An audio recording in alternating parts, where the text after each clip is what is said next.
So going back to my strategy or workout plan, so for this goblet squat, I earned a total of 15.8 points based on the percentage of my 1 rep max lifted times the repetitions. And then, so moving on to my next set of exercises, I can look and see how much should I exercise today. Let's say my plan for the week is 4 days of exercise. So my magic goal of 560 divided by 4 is 140 points. So at this time, I can do quite a few additional sets, maybe moving on to something like a squat or other core exercise or some accessory exercises, and try and hit that 140.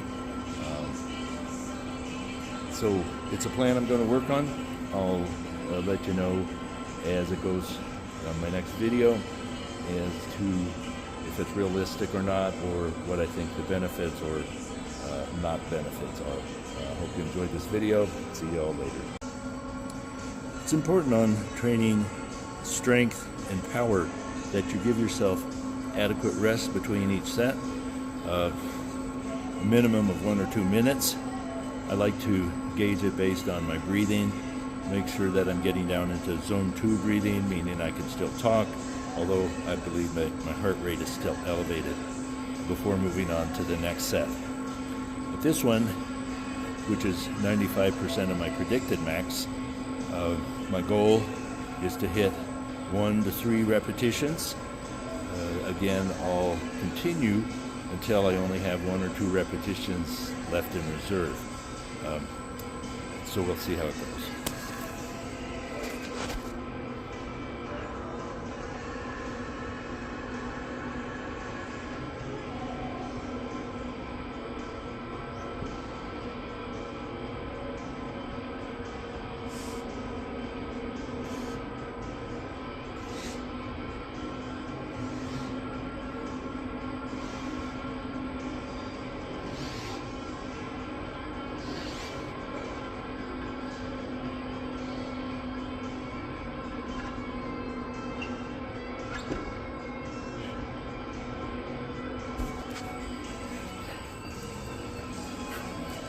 I find the limiting factor on the goblet squat is my hands. How much can I actually hold a heavy dumbbell in my hands? Where my quads and core seem to tolerate that pretty well, my hands start to give out first. So to demonstrate the goblet squat at my 100%, not 100%, 100 pounds, which is 90% of my predicted max. We'll go for that.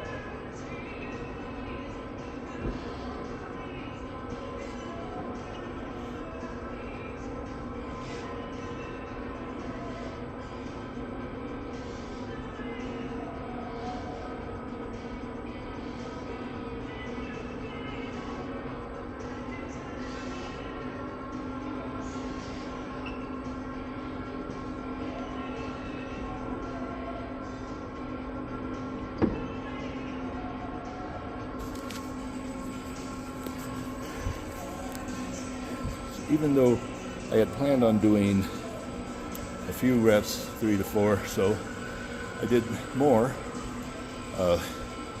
getting myself to that 1 or 2 rep in reserve, which means my predicted max might be lower than my actual max. Doesn't matter. That one set a good amount of exercise, so I'm going to say that's 8 repetitions times 0.9 or 7.2 points on my total weekly scale. So I did the online calculator for 1 rep max, and it put my 90th percent at 100 pounds and my 95th percent at 106. So for my next 2 sets, I'm going to hit those, of course, at a much lower repetition range, trying to hit those muscles that have a different stimulus than that higher hypertrophy range. So my power muscles are going to be most stimulated at 3 to 4 repetitions, and my pure strength at 1 to 3 repetitions. So even though the repetition number has gone way down, I'm trying to stimulate muscles to cover all the different ranges that we have in our body. So my score for that was 0.6 times 12 or 4.8. So for my first set, I'm going to pick a weight that I think I can do a good form goblet squat with for at least 10 repetitions, which is going to be stimulating those higher repetition sort of muscle hypertrophy muscles, and see how I do. And I'll stop when I feel I have 1 or 2 reps in reserve.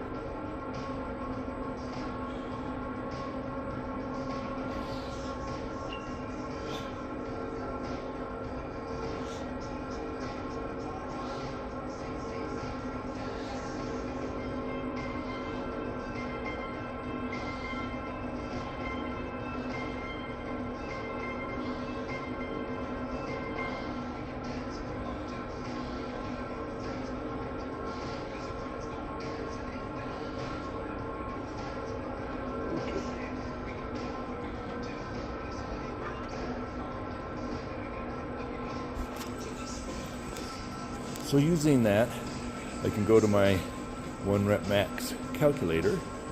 I did 12 repetitions, 80 pounds, and it will come back with a number saying that's like 60% of my 1 rep max. To continue my discussion of the findings in this article, which I have posted as the thumbnail for this video, is there seems to be a limit to how much exercise directly correlates to an increase in strength. The things that in their protocols they looked at didn't seem to address some of the factors we know are important, such as progressive overload and doing exercises to stimulate muscle fibers in the different ranges of weight. So I'm developing a program where I'm trying to address those issues, track myself to see if this program increases my strength. Now, how am I going to determine whether I have a significant increase in strength or not? A couple different things. I have one of these hand grip resistance dynamometer type deal. So for a one-time squeeze, it gives me a number, and I can track that over time to see if that gets stronger. We're considering if I'm doing power exercises, my grip strength should improve. The other thing is to track sort of my 1 rep max for my powerlifting exercises, the squat, bench, and deadlift, which are good exercises to incorporate into a fitness program, in that they are compound exercises using most of the muscles of your body, and quite beneficial exercises. The downside to that is a lot of the increase in those has to do with technique and the neuromuscular connection, and may not reflect actually a increase in direct muscle strength. So we'll have to see how it goes. So the way I want to set up this program, and I'll demonstrate it, is to do a weight that's a percentage of my 1 rep max. Now, how do you figure that out? Online, there's 1 rep max calculators where you take an exercise that you can do for, let's say, 10 repetitions with only 1 or 2 reps in reserve, and then the calculator will tell you what your 1 rep max is based on that number. More or less accurate, but better than just guessing. For a set of exercise, based on the number of repetitions and the percentage of your 1 rep max will give you a number. Let's say I'm doing 10 repetitions at 50% of my 1 rep max will give me a number 5, 10 times 0.5. So that would be 5 points for my exercise for that one set. In looking in the article, I calculated that a good sort of number based on the data from that to maximize strength improvement would be about a number of 560 per week. So that that one set giving me 5 out of 560 is about 1%. So I can sort out, I can do more sets of that one exercise. I can do a different exercise at a different percentage of my 1 rep max. Let's say I'm doing deadlifts at 1 repetition, 100% of my 1 rep max. That gives me 1 point. So I'll go over this more in subsequent videos, but I'm going to demonstrate this doing goblet squats.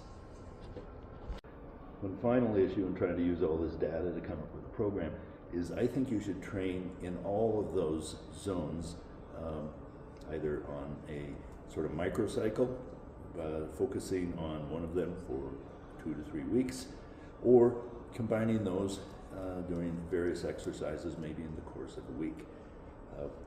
The article said for the lower intensity to train 4 days a week, and the higher intensity of 1 rep max 3 days a week. Again, depending on your habits, your goals, what you want to do, I like to split things up. I like to exercise pretty much every day with some resistance and some endurance exercises. So doing different body parts, allowing one part or muscle group to rest while the other is exercising, usually 2 or 3 days between each group. One problem I saw in the study was that it ignores a few things. First of all, the benefit of progressive overload, meaning as you get stronger, to hit that percentage 1 rep max, you need to increase the weight. And so you need to be on a frequent basis sort of recalculating that. As I discussed in a previous video, you can base that on your 1 to 2 reps in reserve. So you lift a weight a certain number of times until you think you can only do 1 or 2 more repetitions, and that's going to hit that percentage. You can base it on sort of your goal or the types of lifting you're doing for like real strength lifting. That would be between, let's say, 1 to 3 repetitions with 1 or so rep in reserve. For muscle hypertrophy, that would be 7 to 12 repetitions, again with 1 or 2 reps in reserve. For power, that would be 3 to 4 repetitions, again 1 or 2 reps in reserve. In endurance, about 12 to 20. And to correlate those, your hypertrophy is going to be about 80%, strength 95%, power 90%, and endurance 70% of your predicted 1 rep max. Welcome to this edition of Silver Sneakers Boom Muscle. This is the 4th of July Independence Day celebration in the United States for its Day of Independence. I ran across an article recently in Sports Medicine looking at 2 sort of styles of exercise, either doing weights at a higher number of repetitions or a lower number of repetitions and a higher percentage of predicted 1 rep max. What they found in the study essentially was that both systems maximize strength gains and improvement in health at almost a constant. But the way to get to that constant was you would take the number of sets times the number of repetitions per set times the number of exercises and the percentage of 1 rep max and the number of days a week.